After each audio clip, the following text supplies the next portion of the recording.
The Battle of Egghead Island has finally commenced. In chapter 1091, we got the big matchups for the Straw Hat Pirates here on Egghead. We have Luffy versus Kizaru, and we have Zoro versus Rob Lucci. Now that this is all going on, everyone is wondering, what will the outcome of this be? Will the Straw Hats beat their opponents and break through the blockade? Or will the Marines seize victory at the end of the day? That is the big question on everyone's mind. And that is why today, I'm gonna tell you how I think this is going to play out. Because I think the answer lies somewhere in the middle. So in the Egghead Island arc, we've had a couple of other fights that happened outside of this island that just so happened to parallel Luffy versus Kizaru. We have Shanks versus Kid, and we also have Blackbeard versus Law. And the reason I'm saying they're parallels is because just look at the way Oda has framed the start of these fights. You can definitely tell that Oda is following a theme here. And now we just have to ask the question of, where does Luffy fall into all of this?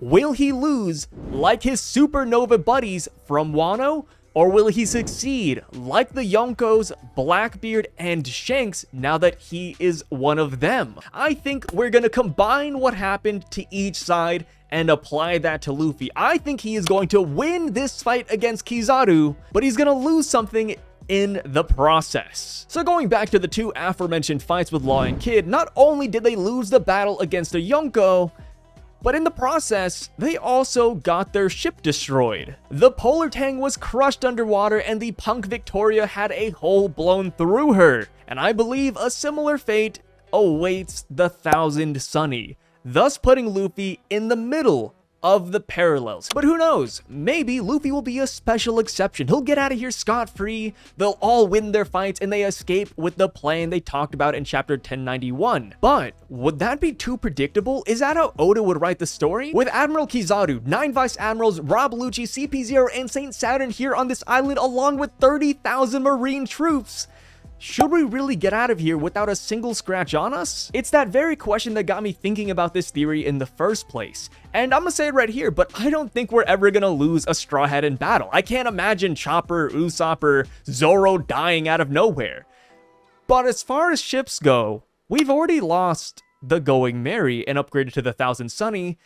So I do think ships are the one Nakama that Oda is somewhat okay of getting rid of or replacing. And we do have to remember that when Frankie got his new bounty poster, surprisingly, it was a picture of the Thousand Sunny. Could that have been Oda foreshadowing something happening to the Sunny all along? If you're a Thousand Sunny fan and you got really upset by me saying that, please just hold out like 1 or 2 more minutes. I will get to why this might be a good thing. But before we get there, I do want to talk about my reasoning as to why I think the Thousand Sunny is not safe. Not only are we working against the parallels with Kid and Law ship being destroyed, but right when CP0 got here, the very first thing they wanted to do was destroy the Thousand Sunny. Rob Lucci ordered Kaku to take that ship down. It's only thanks to Zoro that the ship was saved. With Vegapunk being the main target of the world government and Marines, they have to limit all of his escape options, and that is why they went after the Thousand Sunny initially.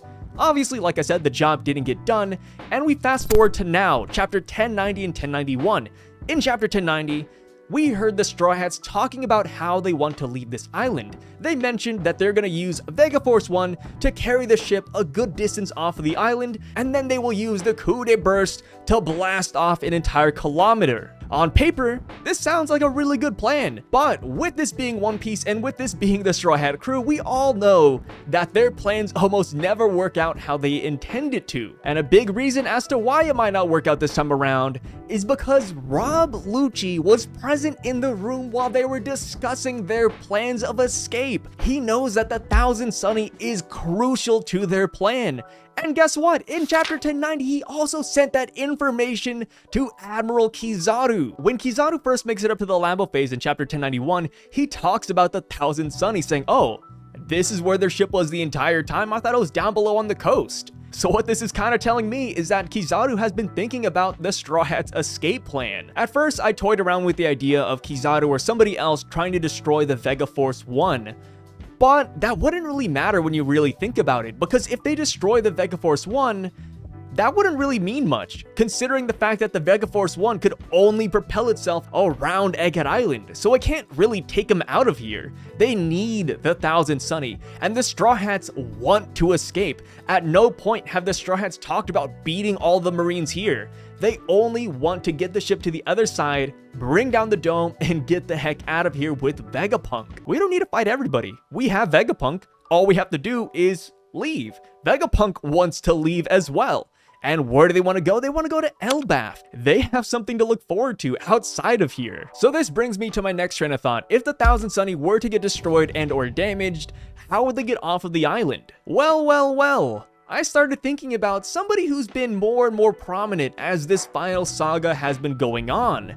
And that character is Big News Morgans. With the Labo phase being a sky island and I think maybe 10,000 miles in the air, it's not plausible for any ship to really make it up there and save the Straw Hats. But Morgans' blimp actually is a sky ship. So once the security dome goes down, he could just fly over and pick them up. And if he keeps on flying, the Marines can't really do anything about it, unless you're Admiral Kizaru, but like I said, I think Luffy might actually be able to beat him here. So I think there's a chance that he might not be a problem. Speaking of problems though, learning how to edit on Premiere Pro solo was an absolute nightmare. So that is why I am very thankful for today's sponsor, Skillshare. I'm sure you have all heard of Skillshare before. It's a fantastic platform that makes learning something new easy and engaging. On Skillshare, there are online courses that you can pick up whenever you want. And not to mention, it has courses on just about anything you can think of, like photography, animation,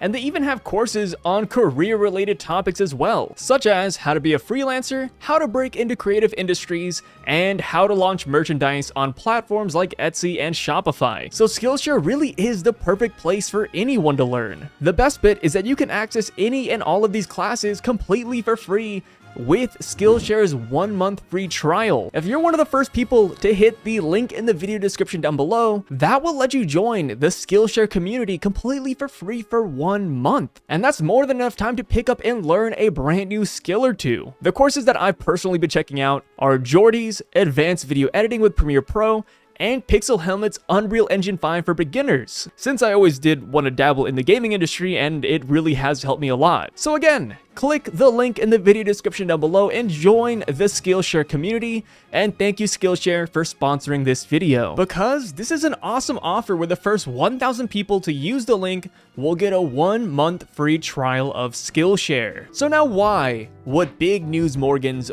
want to help Luffy? Honestly, I think there's a lot of reasons as to why he would want to help him. One, because he's a big fan of Luffy and he always makes national headlines, and two, because he has Dr. Vegapunk, a man that is wanted dead by the world government. If Morgans just so happens to pick up Vegapunk and get his side of the story and learn about the Void Century, just imagine how many newspapers Morgans will be able to sell. And another reason is because Vivi is there, and Vivi has been somewhat influential on Morgans. So back when Vivi first met up with Morgans, Morgans wanted to print a headline that said that the Straw Hat Pirates have captured Dr. Vegapunk. They're holding him hostage. But Vivi said, no. Not the Luffy I know. Luffy would never do that. Morgans fought back a little bit and he said, oh, this is showbiz, baby. This is journalism, hard-hitting news. But when we got the newspaper back in chapter 1089, we learn that Morgans actually listened to Vivi. Instead of saying that the Straw Hat Pirates kidnapped Dr. Vegapunk, instead, he said that the Straw Hat Pirates are barricaded on Egghead Island. He greatly changed that headline because Vivi would not let up. And now just imagine if that same Vivi kept on pestering Big News Morgans to go help the Straw Hats or to go to Egghead Island and pick them up. I personally feel like there's no real reason for Morgans to say no. And we know that Morgans is not afraid of a little fight for some big news, because we actually saw him fighting Cyberpol agents in the past. And that is how I think the Straw Hat Pirates will escape Egghead Island, on Big News Morgans' blimp. Morgans', I think that's the right way to say it. But yes, on his blimp. The real tragedy about losing the Thousand Sunny isn't just losing a ship that we've been with for over 700 chapters. It's also the tangerines. Nami's tangerines, they're irreplaceable. They're from Bellamir's garden. What would we do without them? There's a lot of mementos on the Thousand Sunny that the Straw Hats wouldn't want to live without. But that is why I said that the Thousand Sunny would get destroyed, not obliterated. I do believe that the wreckage of the Thousand Sunny will be used to craft a Thousand Sunny 2.0. We're gonna use that same master. We're gonna use the same parts. And you're like, okay, Sai, how are they gonna fit the Thousand Sunny on Big News Morgan's blimp? Let me tell you about a character that has been hiding in the background this entire time. A character that just has endless amounts of storage. Caribou. With his Swamp fruit, he can fit an endless amount of items in his body. He kidnapped Shirahoshi. He stole Neptune's entire treasury. This man knows no bounds. Even in Wano, he stole like a month's worth of food. You can put anything in this man. He is like a clown's pocket. So, I think there's a chance that Caribou might be able to salvage the wreckage of the Thousand Sunny and bring it with him. And this could be Caribou's ticket to get off of Egghead Island with the Straw Hats while avoiding the Marines. Because let's be real, Caribou has no other ride. He can either try to leave with the Straw Hats again, or he can die by Marines. I think the answer is obvious on what he would want to pick. And hear me out. Hear me out. Caribou has information on a couple of ancient weapons, right? No big deal, right? Everybody knows about it. You can Google it. Ancient Weapons 101.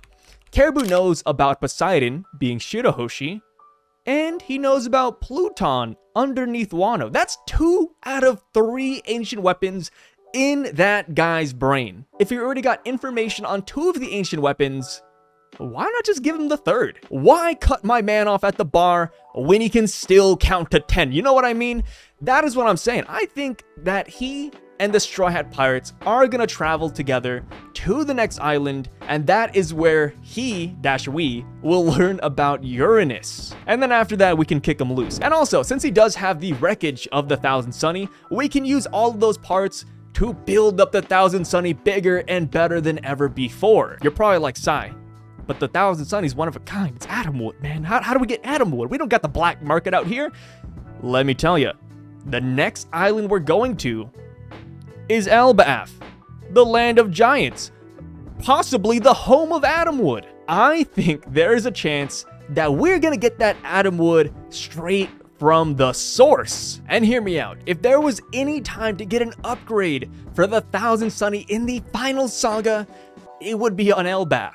And, you know, I mentioned Atomwood, getting it directly from the source. I'm only assuming the Atomwood is from Elbaf because, you know, we've been to a lot of islands. We have no knowledge as to where it might be. So that's just a guess. But even if the Atomwood isn't on Elbaf, there is that giant tree that has been silhouetted time and time again that is on Elbaf. I'm assuming that's the Atom Tree. And even if it isn't the Atom Tree, we gotta admit, that's a pretty crazy tree in the background, and we possibly could make a ship out of that. And going back to this being the right timing to get a ship upgrade, we got Vegapunk, baby! Vegapunk could upgrade this ship a ridiculous amount. Frankie and Vegapunk working on the Thousand Sunny? Oh my goodness! We got a man who specializes in cola and a man who has the mother flame and the world's greatest brain coming together to create a ship. I think this is a match made in heaven, and not to mention, this would bring Frankie's dream front and center in the final saga. Because let's be real, when was the last time the Thousand Sunny took the spotlight? And I would love to hear what you guys have to think about this theory down below. But hey, thank you guys so much for stopping by, watching this video. I really freaking appreciate it, and I'll catch you guys on the next video. Peace out.